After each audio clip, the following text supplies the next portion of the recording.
যাহা বলিব সত্য বলিব।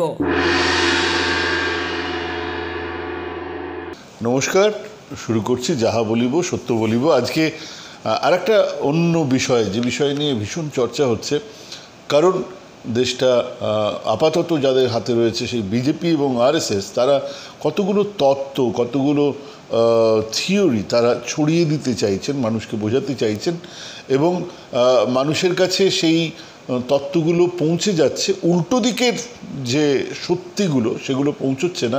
আমার মনে হয় আজকে সেই নিয়ে আলোচনা করা ভালো। তার মধ্যে একটা বিরাট বিষয় হলো গিয়ে আমাদের দেশ কিসের ভিত্তিতে ভাগ হয়েছিল, আমাদের দেশ কেন ভাগ হয়েছিল, তার ইতিহাসটা কোথায়, এবং মুসলিম পপুলেশন নিয়ে, মুসলিম জনসংখ্যা নিয়ে একটা অসম্ভব কতগুলো মিথ্যে কথা ছড়িয়ে আছে, সেটা নিয়ে আমরা আজকে কিছু আলোচনা করব। প্রথমে হচ্ছে গিয়ে যে এই যে টু নেশন থিওরি, দ্বিজাতি তত্ত্ব, এটা এলো কোথা থেকে? এটা 1930-এ জেমস মিল, একজন হিস্টোরিয়ান, ব্রিটিশ হিস্টোরিয়ান অবভিয়াসলি, তিনি এই যে কলোনিয়াল ইন্ডিয়া, যে কলোনিয়াল ভারতবর্ষ, তাকে বোঝানোর জন্য ইতিহাসকে ভাগ করলেন হিন্দু, মুসলিম এবং ব্রিটিশ, মানে তিনটে রুলকে উনি বোঝানোর চেষ্টা করলেন। অর্থাৎ যেন ভারতবর্ষে চিরকাল ধর্মের রুল হয়েছে, ব্রিটিশরা একটা আলাদা নেশন এসে আমাদেরকে তারা রুল করা শুরু করল। এই যে তত্ত্ব তিনি দিলেন, এই তত্ত্ব পরবর্তী সময়ে আরএসএস তাকে আরও রূপ দিল, এবং এই তত্ত্ব থেকেই হিন্দু রাষ্ট্র তৈরি করার তত্ত্ব বেরিয়ে এলো। হিন্দু রাষ্ট্র, তা কারা কি বলছেন? আরএসএস তাদের তত্ত্বে হিন্দু রাষ্ট্রকে কি বলছেন, মানে কারা থাকবে সেই হিন্দু রাষ্ট্রে? বলছেন যে যারা এই হিন্দু, অর্থাৎ এই হিন্দুস্থান, যারা এই রাষ্ট্রে, এই ভূমিতে যাদের জন্ম, এক, আর দুই হচ্ছে এই ভূমির যে ধর্ম যারা তাকে ধারণ করেন, তারা হচ্ছেন গিয়ে হিন্দু, তারা হচ্ছেন গিয়ে হিন্দু রাষ্ট্রের প্রথম নাগরিক তারা। অর্থাৎ ভাবুন, প্রথমত তারা একটা দেশ এবং সেই দেশের পুরো যে জায়গাটা, যে ভূমি, তার ধর্মকে তারা ঠিক করে নিলেন যে এইটাই হচ্ছে গিয়ে ধর্ম, এবং এটা হিন্দু ধর্ম। অর্থাৎ বাইরে থেকে কোনো ধর্ম যদি এসে থাকে তাহলে তারা এই হিন্দু রাষ্ট্রের প্রথম শ্রেণীর নাগরিক হতে পারেন না, এটা তারা বলে ফেললেন। তার মানে হিন্দু, শিখ, জৈন, বৌদ্ধ, এরা কিন্তু প্রথমেই, বা মানে মুসলিম, এদের মধ্যে কিন্তু প্রথমেই এই বাকিরা বাদ পড়ে যাচ্ছে। এই তত্ত্ব আরএসএস চড়াতে শুরু করেছেন। তারা তাদের যে সময় থেকে তাদের উত্থান, সেই সময় থেকে পরবর্তীকালে জনসংঘ, তারপর পরবর্তীকালে বিজেপি পলিটিক্যাল পার্টি হিসেবে এই তত্ত্বকে আস্তে আস্তে এনে প্রতিষ্ঠা করছেন। তারা প্রতিষ্ঠা করছেন যে ভারতবর্ষ, আর্যদের উৎপত্তি এই ভারতবর্ষ থেকে। ভারতবর্ষ হচ্ছে গিয়ে আর্যদের উৎপত্তি স্থল। আমরা জানি যে আর্যরা সেন্ট্রাল এশিয়া থেকে, বিভিন্ন জায়গা থেকে তারা এসছেন, এবং সেন্ট্রাল এশিয়া থেকে তারা বিভিন্ন জায়গায় ছড়িয়ে পড়েছেন। একটা কালচারের কথা আমরা আর্যদের কথা বলি, কিন্তু ওনারা একটা জাতির কথা বলছেন, যেটা নাকি এই ভারতবর্ষেই যাদের নাকি জন্ম। অর্থাৎ ভারতবর্ষে তার আগে যে অ্যাবরিজিনসরা, তার আগে এখানকার যে যারা এই মাটিতে যারা জন্মেছেন, এই মাটিতে যারা থেকেছেন, সেই দ্রাবিড়রা বা এখানকার যে আদিবাসীরা, কোল, ভিল, মুন্ডা, ওরাও এই সমস্ত ইতিহাসকে মুছে দিয়ে এই গোটা ভারতবর্ষের ইতিহাসটা আর্যদের ইতিহাস বলে তারা চালাতে চাইছেন। এমনকি কিছুদিন আগে অদ্ভুতভাবে কুতুব মিনার, আমরা জানি কুতুবউদ্দিন আইবকের সময়কার তৈরি করা কুতুব মিনার, তাকে বলছেন এটা কুতুব মিনারের তৈরি করা নয়, এই যে লোহার যে স্তম্ভটা, সেটা নাকি তৈরি করা সমুদ্রগুপ্তের সময়কার। এবং সমুদ্রগুপ্ত হচ্ছে গিয়ে যে সময় কুতুব মিনার তৈরি হয়েছে, সেই কুতুব মিনার তার 700-800 বছর আগেকার হচ্ছে গিয়ে সমুদ্রগুপ্ত, কিন্তু তারা অদ্ভুতভাবে সেইটাকে, অর্থাৎ গোটা ইতিহাসকে ডিস্টর্ট করে একটা অন্য ইতিহাসকে রাখছেন। আমরা একটুখানি 1947-এ চলে যাই, যখন আমাদের দেশ স্বাধীন হচ্ছে। ভিত্তি কি? এক হচ্ছে পাকিস্তান, অন্য হচ্ছে গিয়ে ভারতবর্ষ। কিসের ভিত্তিতে দেশ ভাগ হচ্ছে না? পাকিস্তানের যে নেতারা, তারা বলছেন মুসলিমদের জন্য একটা রাষ্ট্র চাই, অর্থাৎ ইসলাম ধর্মাবলম্বীদের জন্য একটা রাষ্ট্র চাই। এটা তাদের কাছে খুব পরিষ্কার ব্যাপার ছিল। ভারতবর্ষ কিন্তু বলেনি যে হিন্দুদের জন্য একটা রাষ্ট্র চাই। ভারতবর্ষ বলেছে আমরা গোটাটাই ছিলাম, গোটাটাই ভারতবর্ষ। কিছু মুসলমান মানুষ, কিছু ইসলামিক ধর্মের মানুষ, তারা তাদের জন্য একটা ভূখণ্ড চাইছেন, তারা তাদের জন্য আলাদা একটা ভূখণ্ডের দাবি করছেন। কিন্তু এই ভারতবর্ষে যারা থেকে গেল, যে মুসলিমরা থেকে গেল, তারাও ভারতবর্ষের অবিচ্ছেদ্য অঙ্গ। এইটা কিন্তু অস্বীকার করা হয় পরবর্তী সময়ে, এই বিজেপি আরএসএস সেটাকে অস্বীকার করছে। ভাবুন, সেদিনকে মুসলমান বা ধর্মের ভিত্তিতে তাদেরকে আলাদা ভূখণ্ডের দাগ দেওয়া সত্ত্বেও যারা পশ্চিমবঙ্গে থেকে গেলেন, যারা ভারতবর্ষে থেকে গেলেন, তারা মুসলমান হওয়া সত্ত্বেও ভারতবর্ষে থেকে গেলেন, তারা এই দেশের একজন হিসেবেই থেকে গেলেন। এই দেশ স্বাধীন করার জন্য তারা লড়াই করেছেন, তারা এই দেশে থেকে গেলেন। আমরা যদি অবিভক্ত ভারতবর্ষের পপুলেশনের হিসেবটা দেখি, তাহলে দেখব 66% হিন্দু ছিল, 24% মুসলমান। যদি আমরা 1947-এর আগের সেন্সাস যদি আমরা দেখি, তাহলে 66% হিন্দু এবং 24% মুসলমান। 1947-এ মুসলমানদের একটা বিরাট অংশ চলে গেলেন বাংলাদেশে, চলে গেলেন পাকিস্তানে। ওখান থেকে হিন্দুদের একটা বিরাট অংশ চলে এলেন আমাদের এখানে। 1951-র যে সেন্সাস, তাতে দেখা যাচ্ছে 84% হিন্দু আমাদের দেশের এবং 10% মুসলমান। 84% হিন্দু এবং 10% মুসলমান। এবং এখন যেটা ক্লেম করা হয়, মুসলমানদের জনসংখ্যা বিরাট বেড়ে গেছে। 2019 মুসলমানদের পপুলেশন, আজকে এখানে ইসলাম ধর্মাবলম্বীদের পপুলেশন হচ্ছে গিয়ে 14%। অর্থাৎ এই 47 থেকে এই পর্যন্ত তাদের গ্রোথ অফ পপুলেশন ওই 4%, 10 থেকে 14% হয়েছে। এবারে আমরা জানি যে 543 জন আমাদের সংসদের নির্বাচিত প্রতিনিধি, 2 জন নমিনেটেড হন, মোট মিলিয়ে 545। তাহলে 545-কে যদি আমরা এই ভিত্তিতে ভাগ করি যে 10%, 14% হচ্ছে গিয়ে আমাদের মুসলিম পপুলেশন এবং বাকিটা হচ্ছে গিয়ে আমাদের হিন্দু পপুলেশন, তাহলে এই ভিত্তিতে যদি ভাগ করি, তাহলে রিপ্রেজেন্টেশনটা কী হওয়া উচিত? ধর্মের ভিত্তিতে যদি সমান রিপ্রেজেন্টেশন হয়, তাহলে 76 জন হওয়া উচিত মুসলিম এমপি। অর্থাৎ মুসলমানদের জনসংখ্যা যদি 14% আমাদের দেশের পপুলেশন হয়, তাহলে 543 জনের মধ্যে হওয়া উচিত 76 জন এমপি হওয়া উচিত। আছে কতজন? কখনোই 25 থেকে 35-এর বেশি কখনোই আমাদের দেশের এমপির সংখ্যা, মানে ইসলাম ধর্মাবলম্বী মুসলমান এমপিদের সংখ্যা কখনোই 25 থেকে 35-এর বেশি হয়নি। অর্থাৎ 5 থেকে 6% হয়েই রয়ে গেছে আমাদের মুসলিম রিপ্রেজেন্টেশন আমাদের পার্লামেন্টে। 1952-তে 4% কেবলমাত্র রিপ্রেজেন্টেশন ছিল। সবচেয়ে বেশি হয়েছে 1980 এবং 1984, 9 এবং 8%। 2014-তে সেটা কমে এসেছে, দাঁড়িয়েছে 4%।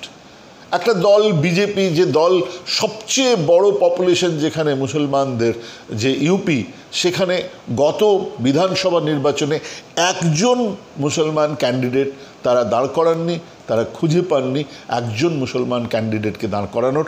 পেছনে মানসিকতাটা কত সাংঘাতিক, যে তারা পরিষ্কার বুঝিয়ে দিতে চান যে এই বিরাট জনসংখ্যাকে বাদ দিয়েও এই গণতন্ত্র তারা চালাতে চান। কোন ধরনের গণতন্ত্র সেটা হতে চলেছে?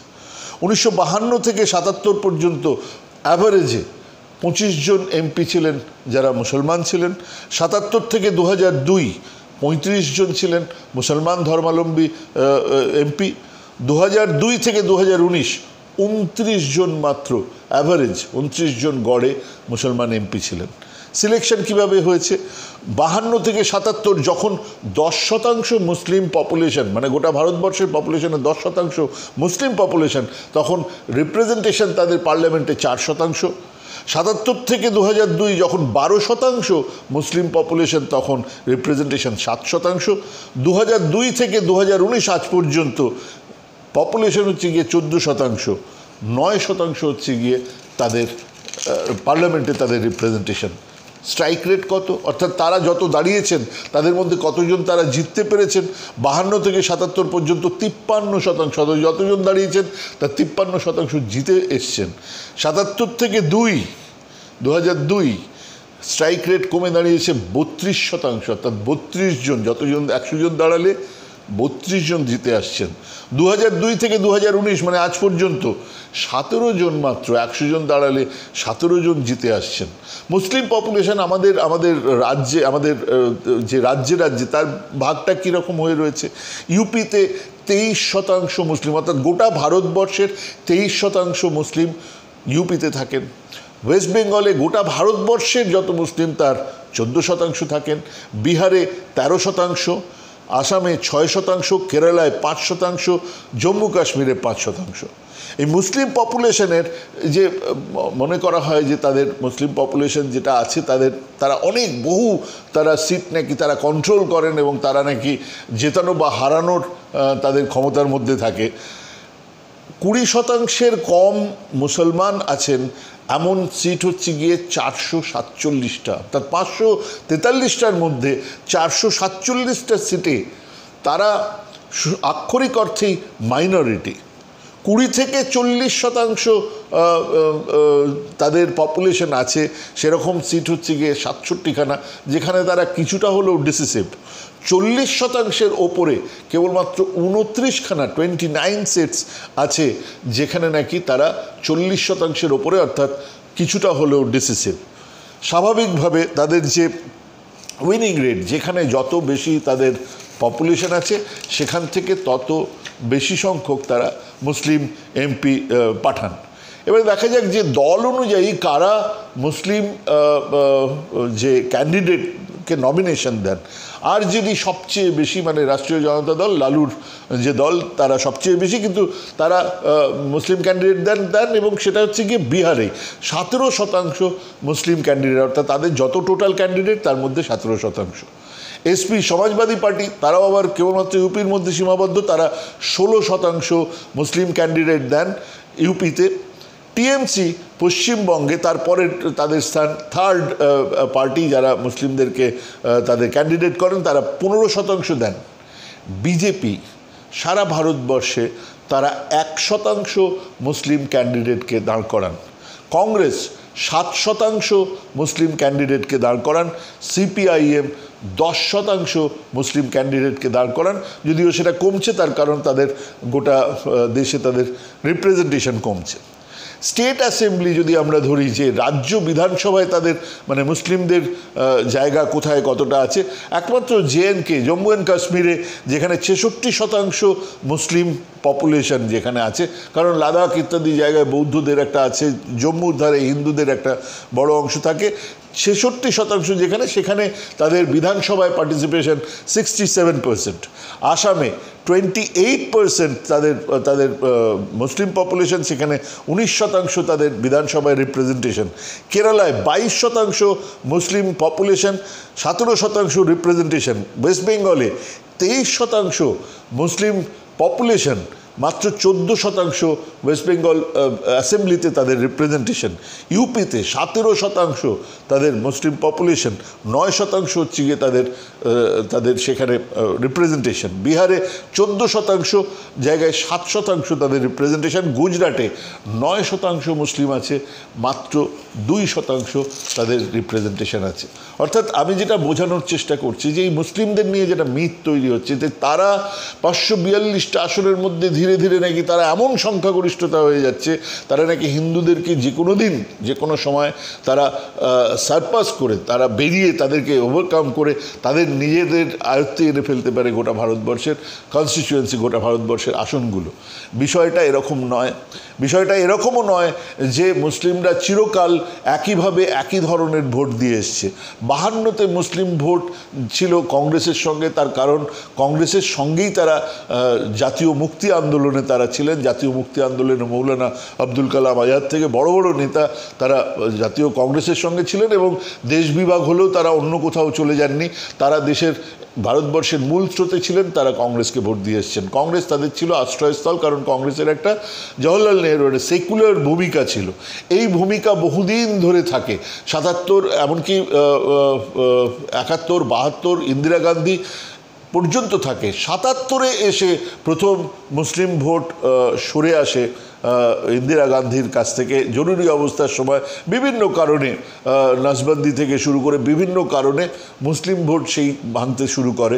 তার পরবর্তীকালে আস্তে আস্তে আরও সেই ভাঙনটা হয় এবং অনেক আলাদা আলাদা দল, যেমন সমাজবাদী পার্টি আছে বা আস্তে আস্তে জনতা পার্টি তৈরি হলো, সেখানে মুসলিমদের লয়্যালটি বাড়তে থাকে। অর্থাৎ মুসলিমরা কিন্তু একভাবে ভোট দিয়ে গেছে এরকম নয়, একটাভাবে একটা সময় পর্যন্ত দেওয়ার পরে তারা আস্তে আস্তে যত কর্নার্ড হতে থেকেছে, অর্থাৎ যত বিজেপির বাড়বাড়ন্ত হয়েছে, তত তারা বিজেপির বিরুদ্ধে যে দল যেখানে শক্তিশালী সেই দলকে তারা সেরমভাবে স্ট্র্যাটেজিক্যালি ভোট দেওয়ার একটা জায়গায় তারা এসে দাঁড়িয়েছেন।